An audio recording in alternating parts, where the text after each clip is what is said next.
नमस्कार. धुरंधर 2 बघून आलोय आणि रिव्ह्यू करावा की नाही हा प्रश्न पडलाय. कारण की रिव्ह्यू करण्यामागचा उद्देश हाही असतो की चांगले मूव्हीज लोकांपर्यंत पोहोचवणे. धुरंधर 2 हा खरंच लोकांपर्यंत पोहोचलाय. म्हणजे छोट्या-छोट्या शहरांमध्ये सुद्धा थिएटर हाऊसफुल तुडुंब गर्दी होते थिएटर्समध्ये. आणि दुसरा मुद्दा म्हणजे सिनेमा असा आहे की फेबच्या एंडपर्यंत थिएटरला होता. दुसरं म्हणाल तर दुसऱ्या भागाची उत्सुकता लोकांना एवढी होती की लगेच प्रिव्ह्यू शोज हाऊसफुल होते. सो सिनेमाची हाईप होती आणि लोकांपर्यंत पोहोचलाय. तर धुरंधर 2 कसा आहे म्हणाल तर सिनेमा एंटरटेनमेंट म्हणून 100च्या पैकी 100 मार्क या सिनेमाला द्यायला हवेत. कारण एवढा कमाल सिनेमा आदित्य दर याने बनवलाय. आणि मला विशेष कौतुक वाटलं रायटिंगचं. इतक्या हुशार पद्धतीने ती स्क्रिप्ट लिहिण्यात आली आहे आणि ती छान मांडणी केली आहे. मला सिनेमा पाहताना हमजाच्या पात्राबद्दल उत्सुकता होती की या पात्राची बॅकस्टोरी काय असेल, तो एवढा एवढा घातक काय, म्हणजे त्या डायलॉगचा संदर्भ घेऊन बोलतोय मी, घायल हूं इसलिए घातक हूं. मग त्याच्या मागची बॅकस्टोरी काय असेल, हा एवढा घातक का बनलाय. तर त्याची बॅकस्टोरी खूप इंटरेस्टिंग पद्धतीने आदित्य दर यांनी मांडली आणि ती खूप छान आहे. सुरुवातीच्याच अगदी सुरुवातीलाच ती पहिल्या 15-20 मिनिटांमध्ये ती स्टोरी आहे.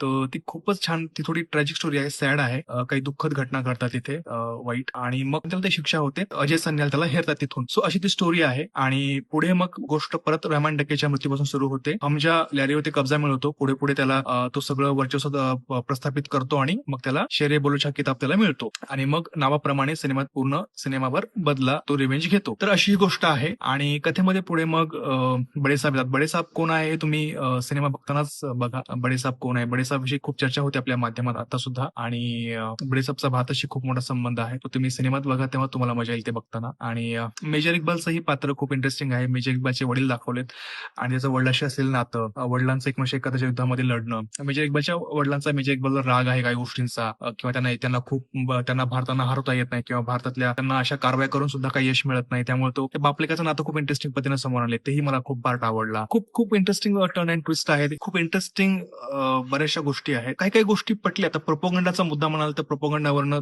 2 गट ऑलरेडी विभागले, म्हणजे सिनेमाच्या ट्रेलर पासून विभागलेले आहेत. त्याचं म्हणाल तर काही गोष्टी पटतात, काही गोष्टी नाही पटत. त्यामुळे पूर्णपणे मी प्रोपोगंडा आहे असं म्हणणार नाही. आणि मला प्रश्न पडलाय की चला ठीक आहे, प्रोपोगंडा मानलं किंवा नाही म्हणलं तरी काही गोष्टी ज्या आपल्याला पटतात किंवा काही गोष्टी नाही पटतात त्याची सत्यता कशी पटवून बघायची. जसं की खनानी ब्रदर्स पैकी एक जण जो आहे, जो नोटांचा काळाबाजार करत होते आपल्या देशामध्ये, करू पाहत होते. आणि तर त्याच्यापैकी एक जो भाऊ आहे त्याचा मृत्यू झालेला आहे बिल्डिंग वरून खाली पडून.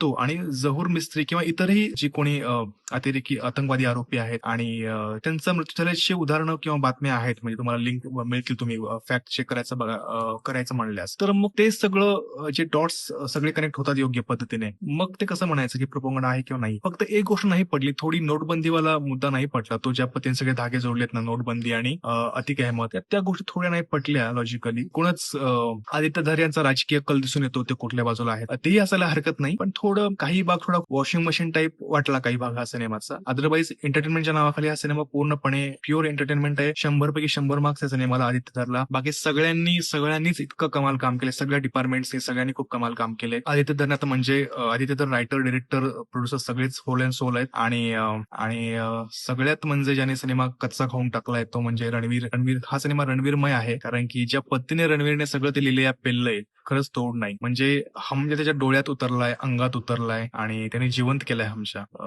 खूपच कमाल काम केलंय. सगळ्यांनीच कमाल. कुठलं एक असं एक डिपार्टमेंट ज्याला कसं नाव ठेवावं किंवा काही कुठे काही कमी भासली असं काहीच नाही. सगळ्यांनी खूप तोडीस तोड काम केलंय.